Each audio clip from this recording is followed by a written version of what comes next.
وہ بھی قدرت جاذبہ کی وجہ سے مکمل طور پر فرار نہ کر سکے اور ایک محفوظ چھت کی صورت اختیار کر گئے اور نچلے حصے ہلکے دباؤ والی موجیں تھیں جنہیں موجیں مکفوف میم کاف فے واو فے مکفوف سے تعبیر کیا ہے، اور اس طرح 7 آسمان کے جن کی تفصیل بحث بعد میں تفصیلی بحث آئے گی،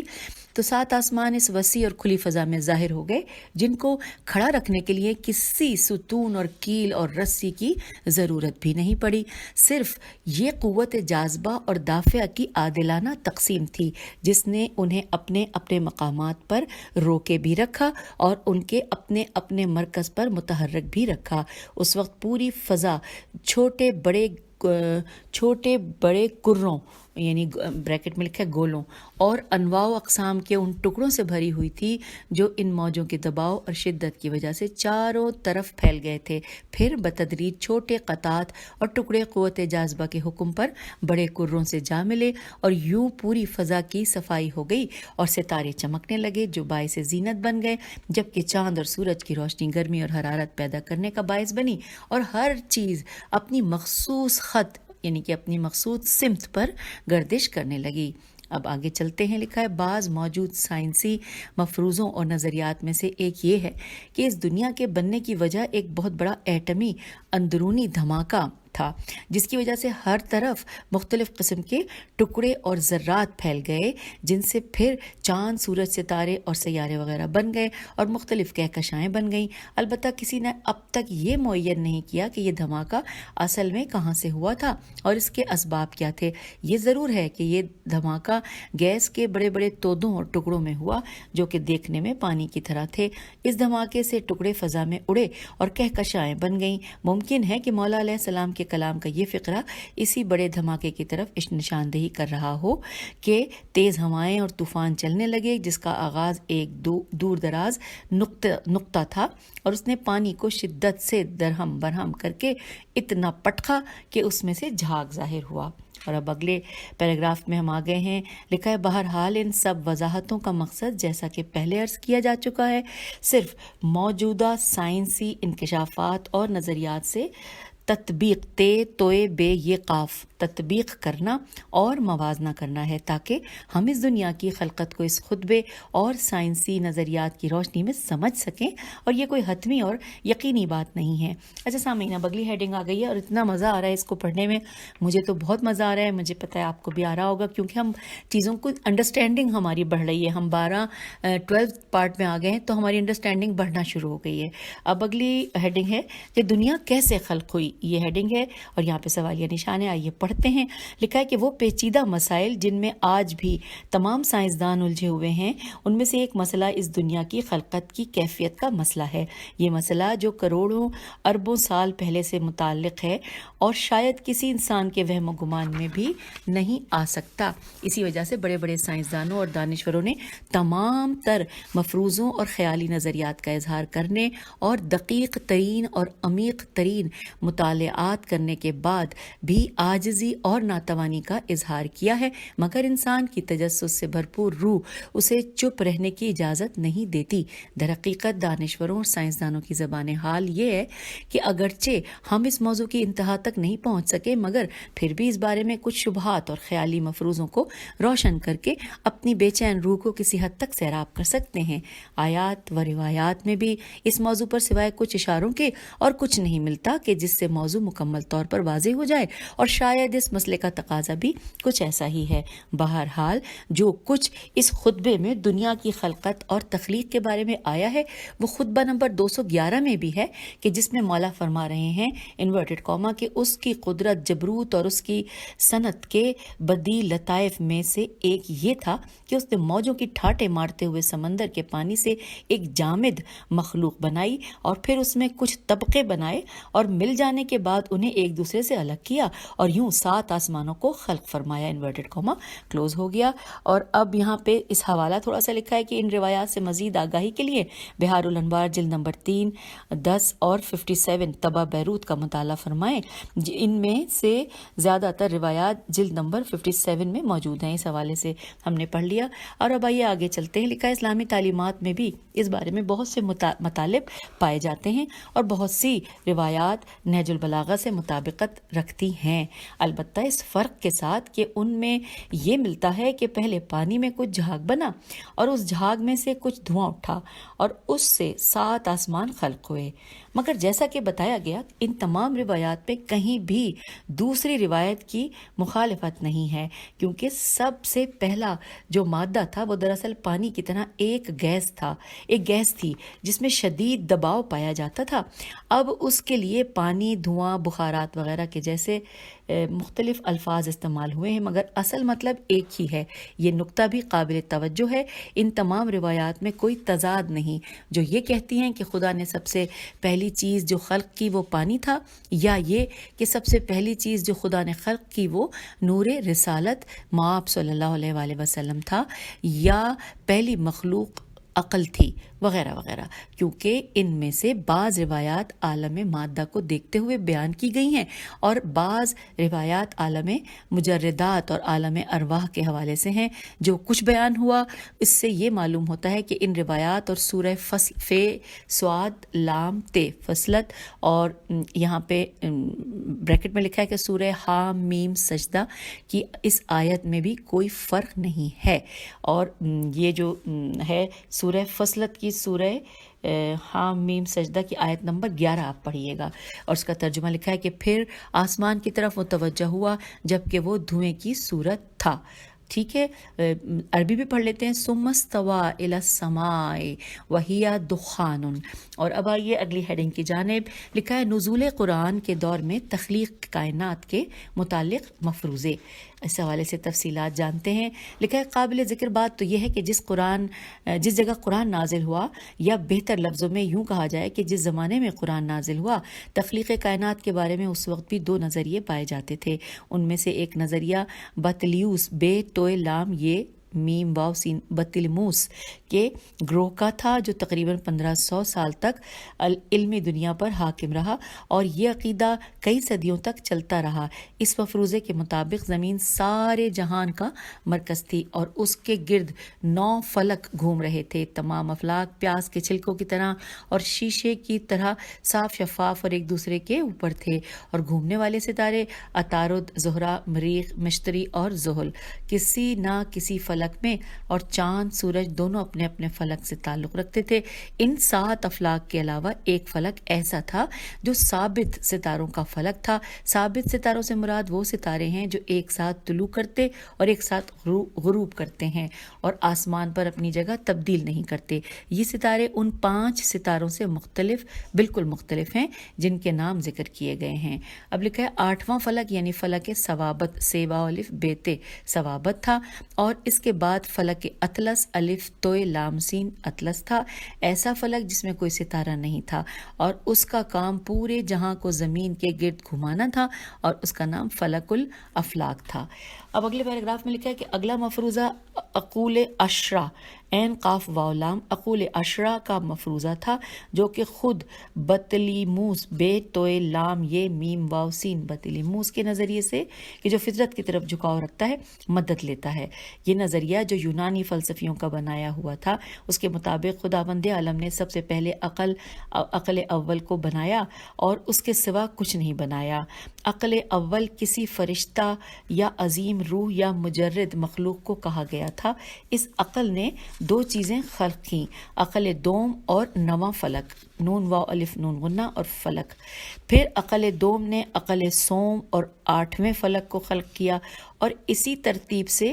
10 عقلیں اور 9 فلک بنائے گئے، اور گویا عقل نے سارے جہاں کو پیدا کیا۔ اور اب آئیے اگلے صفحے پر، یعنی ہم پیج 126 پر آ گئے ہیں۔ یہاں لکھا ہے کہ البتہ ان فرضی مراتب کا سلسلہ در حقیقت بے دلیل اور بے بنیاد تھا، اگرچہ بطلیموس کا مفروضہ بھی بے دلیل تھا، مگر جیسا ایسا بھی تھا بہرحال کئی صدیوں تک لوگوں کے افکار پر حکومت کرتا رہا، مگر قرآن مجید اور اسلامی تعلیمات نے نہ تو پہلے مفروضے کو قبول کیا اور نہ ہی دوسرے مفروضے کو، کیونکہ قرآنی آیات اور معروف روایات خاص طور پر نہج البلاغہ میں ان افکار کے کوئی آثار نہیں آتے بلکہ ان کی تردید ہے، اور یہ خود قرآن کریم اور اسلامی روایات کی عظمت اور استقلال کی دلیل ہے، کیونکہ ان تعلیمات کا آغاز افکار بشر کے آغاز سے نہیں بلکہ مبدأ وحی سے ہے، ورنہ انہی کے رنگ میں رنگی ہوئی نظر آتی۔ اچھا، اب یہاں پر حوالے میں پڑھنا ہے تھوڑا سا، ہم نے لکھا ہے کہ بلکہ بہت سی قرآنی آیات زمین کی حرکت کی جانب اشارہ کر رہی ہیں، جیسے کہ سورہ نمل کی آیت نمبر 88 اور سورہ مرسلات کی آیت نمبر 25، اور بعض آیات چاند سورج عالم بالا کی فضا میں شناور ہونے پر دلالت کرتی ہیں، جیسے سورہ یاسین کی آیت نمبر 40۔ اور مزید وضاحت کے لیے تفسیر نمونہ کا مطالعہ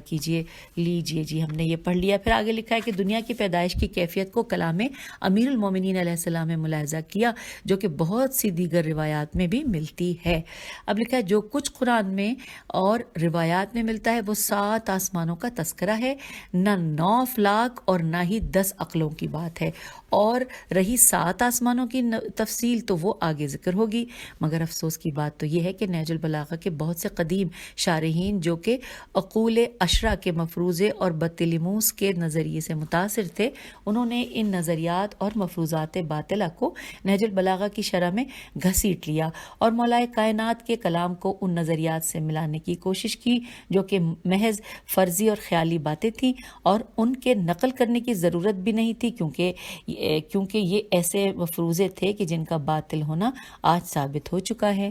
آج کے علمی مشاہدات اور فلکی دانشوروں اور سائنسدانوں کے تجربوں نے یہ ثابت کر دیا کہ فلک کے بارے میں جو بطلیموس سمجھ رہا تھا موجود ہی نہیں، اور گھومنے والے اور ثابت ستاروں کی تعداد بھی ان سے کئی گنا زیادہ ہے، جیسا کہ پہلے کے لوگ سمجھتے تھے۔ خالی فضا میں تمام سیارے زمین کے گرد نہیں بلکہ سورج کے گرد گھوم رہے ہیں، اور ساتھ ہی اپنے اپنے محور کے گرد گھوم رہے ہیں، اور زمین نہ صرف یہ کہ مرکز جہاں نہیں ہے بلکہ یہ بھی اپنی ذات میں ایک چھوٹا سا سیارہ ہے جو اپنے نظام شمسی کے سیاروں میں سے ایک ہے، اور یہ نظام شمسی بھی لاکھوں کروڑوں نظاموں میں سے ایک بہت چھوٹا سا نظام ہے۔ مگر عقول عشرہ کے طرفداروں نے باوجود اس کے کہ اپنی ایک ٹانگ بطلیموس کے نظریے میں اٹکائی ہوئی ہے جو آج باطل ہو چکا ہے، بلکہ اپنی دوسری ٹانگ بعض من پسند عقلی قاعدوں میں اٹکائی ہوئی ہے، جیسے کہ لکھا ہے کہ الواحد لا یصدر منہ الا الواحد کا قاعدہ، جس کی شرح کا یہ مقام نہیں ہے۔ البتہ یہ قاعدہ بھی سائنسدانوں اور دانشوروں کی اکثریت کے نزدیک دلائل کے لحاظ سے ادھورا اور کمزور ہے، لہٰذا عقول عشرہ جیسے نظریے کا اکلوتا سہارا بھی ختم ہو جاتا ہے۔ اب یہاں پر حوالہ پڑھتے ہیں، لکھا ہے تفصیلات کچھ اس حوالے سے کہ مرحوم خواجہ نصیر الدین طوسی اپنی کتاب تجرید الاعتقاد میں نظریہ عقول عشرہ پر دلائل پنجگانہ کی جانب اشارے کرتے ہوئے فرماتے ہیں کہ یہ سب نظریات غلط ہیں، اور ایک مختصر سی عبارت میں کہتے ہیں کہ اب یہاں پہ چھوٹا بہت لکھا ہے، جب حاشیے میں لکھا ہوتا ہے نا تو بہت چھوٹا ہوتا ہے، یہاں پہ پھر عربی پڑھنی تھوڑا مشکل ہوتی ہے، میں کوشش کرتی ہوں۔ لکھا ہے وَأَدِلَّةُ وُجُودِهِ مدخولت، لکھا ہے مزید وضاحت کے لیے خواجہ کے کلام اور اس کی شرح میں لکھے ہوئے علامہ ہلی کے کلام کی طرف رجوع کیجیے۔ یہ ہم نے پڑھ لیا، اور اب آئیے اگلی ہیڈنگ کی جانب۔ اگلی ہیڈنگ ہے 7 آسمانوں سے مراد کیا ہے؟ یہاں پہ سوالیہ نشان ہے اور تفصیلات ہم پڑھنے جا رہے ہیں۔ لکھا ہے 7 آسمانوں کا تذکرہ قرآن کے علاوہ اس خطبے میں یا نہج البلاغہ کے دوسرے خطبوں میں، یعنی کہ خطبہ نمبر 211 وغیرہ میں بھی آیا ہے۔ اچھا، یہاں پہ بھی ہمیں حاشیے میں پڑھنا ہے۔ تفصیلات کچھ یوں ہیں کہ قابل توجہ بات یہ ہے کہ قرآن کی 7 آیات میں 7 آسمانوں کا تذکرہ ہوا ہے۔ سورہ بقرہ کی آیت 29، اسرا کی آیت نمبر 44، مومنون کی آیت نمبر 86، فصلت فے صاد لام تے کی آیت نمبر 12، سورہ طلاق کی آیت نمبر اس کی بھی 12 ہے، اور سورہ ملک کی آیت نمبر 3 اور سورہ نوح کی آیت نمبر 15، اور بعض آیات میں دوسری تعبیرات کے ساتھ اس کی جانب اشارہ ہے۔ یہ ہم نے پڑھ لیا. ان کے بارے میں تفصیلات اب آگے چلتے ہیں. لکھا ہے جدید اور قدیم دانشوروں کے درمیان 7 آسمانوں کے بارے میں مختلف تفسیریں پائی جاتی ہیں جن کی وضاحت اور بحث کی یہاں پر گنجائش نہیں ہے، اور مختصر یہ کہ ان تمام تفسیروں میں سے جو سب سے زیادہ صحیح نظر آتی ہے وہ یہ کہ 7 آسمانوں سے مراد در حقیقت وہی ہے جو اس لفظ میں سے بظاہر سمجھ میں آتا ہے. آسمان سے مراد ستاروں اور کواکب کا ایک مجموعہ ہے جو اوپر کے عالم سے متعلق ہیں، اور 7 کا عدد وہی عدد ہے جو ایک معین تعداد کی نمائندگی کرتا ہے. کوئی کثرت اور مبالغہ مراد نہیں، مگر قرآن کی دوسری آیات سے یہ پتہ چلتا ہے کہ جو کچھ ہم نے ثابت اور ستارے اور کہکشائیں بنائیں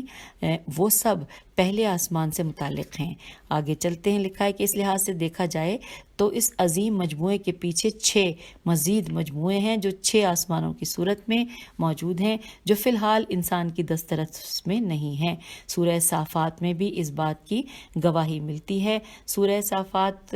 کے حوالے سے اس کا ترجمہ ہم یہاں پڑھ رہے ہیں. جو یہ آیت دی گئی ہے کہ ہم نے نچلے آسمانوں کو یا نزدیک کے آسمان کو ستاروں سے زینت بخشی، اور یہاں پر یہ سورہ صافات کی آیت نمبر 6 ہے جس کا ہم نے ترجمہ پڑھا. اور اب آگے ہم پڑھتے ہوئے پیج 128 پہ آگے لکھا ہے کہ یہی مطلب سورہ فصلت کی آیت نمبر 12 میں نظر آتا ہے، اور یہ جو آیت نمبر 12 ہے اس کا ترجمہ ہم پڑھ رہے ہیں کہ ہم نے سب سے نچلے آسمان کو ستاروں کے چراغوں سے زینت بخشی. انورٹڈ کاما کلوز ہو گیا. اور اسی طرح سے سامعین سورہ ملک کی 5ویں آیت کا ترجمہ بھی جب آپ پڑھیں گے تو وہ بھی اسی سے ملتا جلتا ہوگا، کیونکہ یہاں پہ ترجمہ لکھا نہیں ہے، صرف حوالہ دیا گیا ہے. پھر آگے لکھا ہے کہ لطف کی بات تو یہ ہے کہ علامہ مجلسی نے بھی بہار الانوار میں اس تفسیر کو ایک فکری احتمال کی بنا پر، یا دوسرے الفاظ میں یوں کہا جائے کہ آیات اور روایات سے جو کچھ انہیں ملا اس کی بنا پر ذکر کیا ہے. حوالہ ہے بہار الانوار جلد نمبر 55 صفحہ نمبر 78. پھر لکھا ہے یہ بات درست ہے کہ علمی وسائل نے اب تک ان 6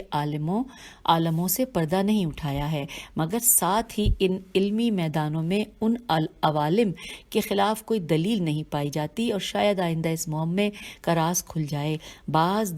بلکہ بعض دانشوروں کے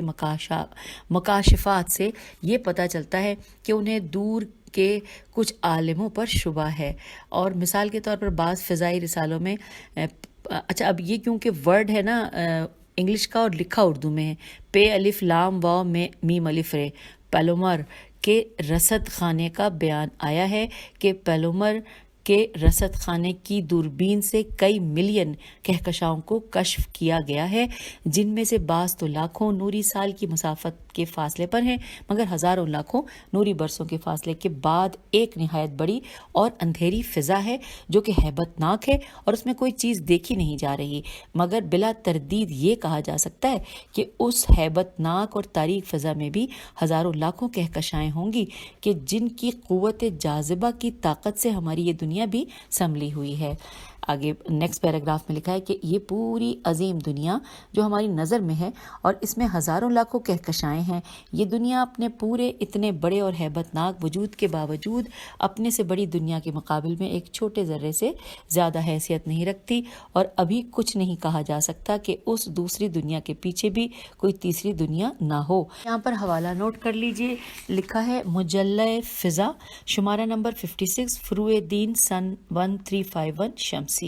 آگے چلتے ہیں. لکھا ہے اس بنا پر جتنے عالم انسان پر کشف ہوئے ہیں وہ سب کے سب اپنی تمام تر عظمتوں، حیرت انگیزیوں اور رانائیوں کے باوجود اس بڑے عالم کے ایک چھوٹے سے ٹکڑے ہیں، اور کیا معلوم کہ آئندہ انسان پر ان 6 عالموں کی حقیقت بھی واضح ہو جائے. اور آئیے اب اگلی ہیڈنگ پڑھتے ہوئے ہم پیج نمبر 129 پر آ گئے ہیں.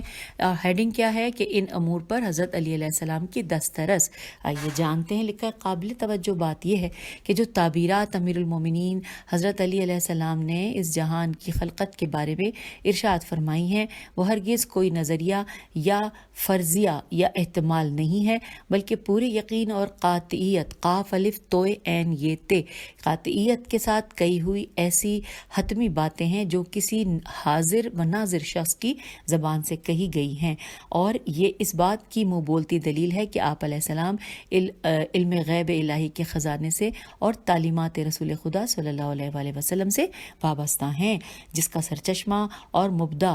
وہی ہے، اور ابن ابی الحدید کے بقول یہ سب باتیں اس حقیقت کی نشاندہی کر رہی ہیں کہ حضرت علی علیہ السلام تمام تر علوم کے مالک تھے، اور یہ مطالب ان کے فضائل و مناقب سے وابستہ ہیں۔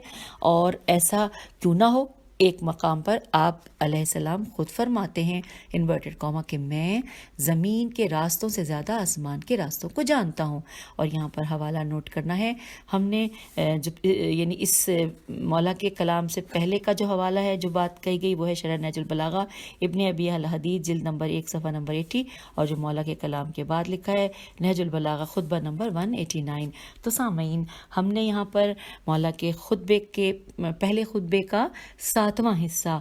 مکمل کر لیا، اس کی شرح تفسیر پہلے پڑھ لی تھی، اور ہم نے ان نکات بھی پڑھ لیے، جان لیے، اور بہت کچھ سمجھ میں آنے لگا ہے۔ میرے ذہن میں تمام الجھنیں سلجھنا شروع ہو گئی ہیں، اور مجھے امید ہے کہ جو لوگ میرے ساتھ شروع سے پڑھ رہے ہیں وہ بھی بہت ہلکا ہلکا محسوس کرنے لگے ہوں گے، اور یہی وہ منزل ہے کہ اس کے بعد ہمارے لیے بہت آسانیاں آ رہی ہیں، ہم بہت کچھ سمجھنے جا رہے ہیں۔ اور اگر آپ کو مشکل لگے تو یہاں رک کر پارٹ 1 سے دوبارہ سے پڑھ کے یہاں تک آئیے، یہ میرا آپ سے وعدہ ہے کہ پھر آپ جب یہاں پہنچیں گے، یعنی ابھی پہلے خطبے کے 7ویں حصے تک کو مکمل کریں گے، تو آپ کو سمجھ میں آنے لگے گا کہ مولا کیا فرما رہے ہیں، یا کتنی اس میں تحقیق اور کتنی اس میں باریکیاں ہیں، اور ہمیں سمجھ میں آنا شروع ہو گئی ہیں۔ الحمدللہ مولا نے ہاتھ تھام لیا ہے۔ اچھا سامعین، اب اجازت چاہتے، اب انشاءاللہ ہم نیکسٹ یعنی پارٹ 13 میں ملیں گے، اور پیج 129 پر ہی ملیں گے۔ خدا حافظ، فی امان۔